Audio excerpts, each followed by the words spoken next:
accounts. There are scores of these recruitment posts across the social media pages for DHS, for example, but it goes way beyond just one department. At the Labor Department's page, experts in Christian nationalism and white nationalism believe that what you're seeing here, the themes, they're no coincidence. For example, they keep making posts like these with exactly 14 words and sometimes exactly 88 characters. Experts in neo-Nazis and Groyper movements, they say that these numbers, 14 and 88, are references to neo-Nazi slogans, and posts with 14 words can be used as a sort of quiet way for Nazis to find each other online. These are only 3 examples that you're seeing here, but there are a lot of posts with these themes online. And then there's this post 3 days after ICE killed Renee Good. The Labor Department tweeted, quote, "One homeland, one people, one heritage. Remember who you are, American." NBC News reported that many people said it bore similarities to a Nazi slogan that translates to one people, one empire, one leader. We reached out to DHS for comment. Assistant Secretary Tricia McLaughlin called the comparisons, quote, "revolting," and called us, quote, "conspiracy theorists" for giving this credibility. Joining us now, Bradley Onishi. He's co-host of the Straight White American Jesus podcast and author of Preparing for War. Brad, it's good to see you and have you back on the show again. So, often when we as reporters try to talk about these issues, there can be this pushback or criticism that talking about white Christian nationalism, it's part of the edgy online narrative. It sort of exists there, but it's not really part of real life. But just days ago, a report from the Texas Observer shows that ICE is allowing a guy named James Rawdon to continue to work as a prosecutor in their Dallas courtrooms right now, despite the fact that he ran a social media account that said things like, "America is a white nation," and "all blacks are foreign to my people."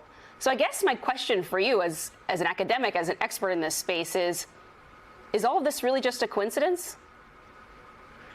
It's really hard to believe it's a coincidence when these instances keep happening. So we just had the example of James Rawdon, the ICE prosecutor. In the fall, we had the Nazi group chat that was leaked that included young Republican leaders in their 20s and 30s who said things like, "I love Hitler." Another story from last fall was about a Heritage Foundation economist who said, who had a deep appreciation for Nazi warships and often used them in his Zoom accounts and talked about German victimhood in World War II. These coincidences keep piling up. And then when you couple these instances with the social media posts, which are curated, I mean, these are artisanal, not accidental posts. They require a deep knowledge of these online spaces, the white nationalist and Christian nationalist spaces.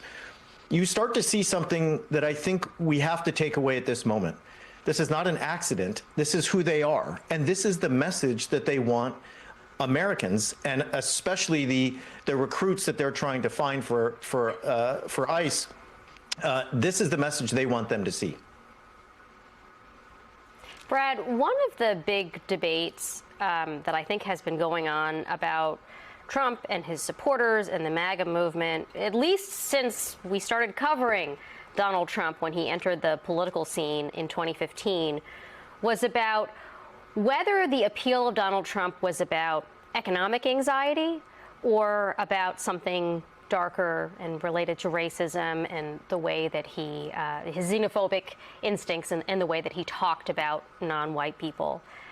To me, I think that those two explanations are actually in some ways mutually reinforcing, in the sense that there are people out there who feel like they've been left behind, that their material conditions have deteriorated, and because Donald Trump cannot improve their economic status, he offers them this instead, right? The ability to scapegoat the people who are in fact keeping you down, who are keeping you out of good jobs, and who are making things more expensive. You know, this administration blames immigrants for the cost of housing and everything else.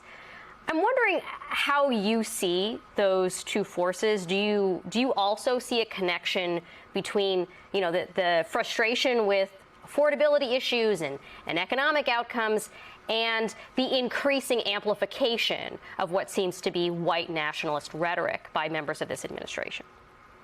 I agree with you that this is a both-and situation. There are folks in the 2024 election, particularly Latino and Black voters, who said explicitly that they were voting for a more affordable economy, a more affordable way of life in the United States.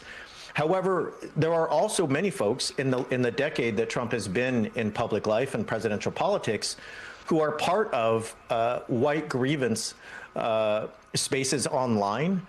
And one of the things that I think goes without saying these days, but I guess is worth saying out loud one more time, is that Donald Trump's tactics, whenever possible, are not to appeal to anyone's better angels, not to find a way for America to strive forward together, but as you said, to scapegoat the most vulnerable and to deepen, to widen, and to inflame the passions of those who are looking for someone that they can blame for the life they think that is no longer theirs.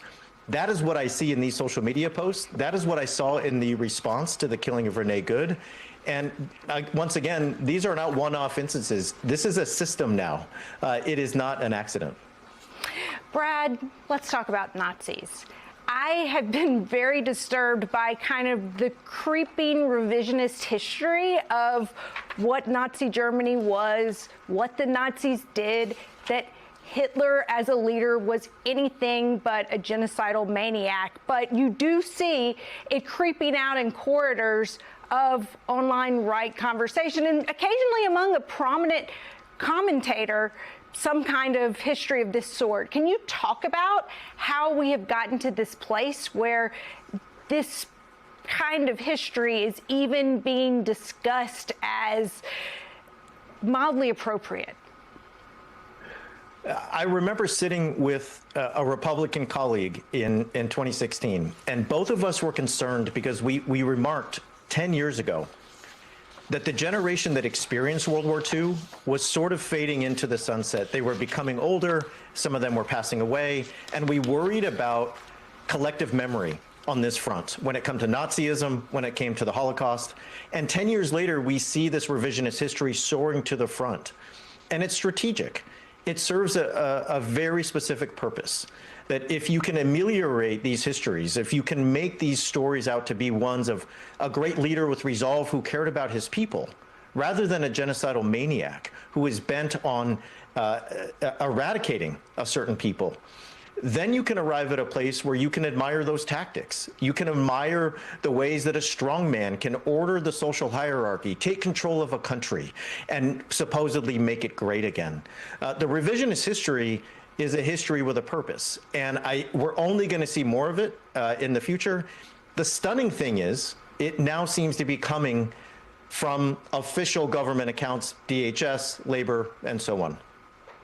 Brad Onishi, thank you. Thank you.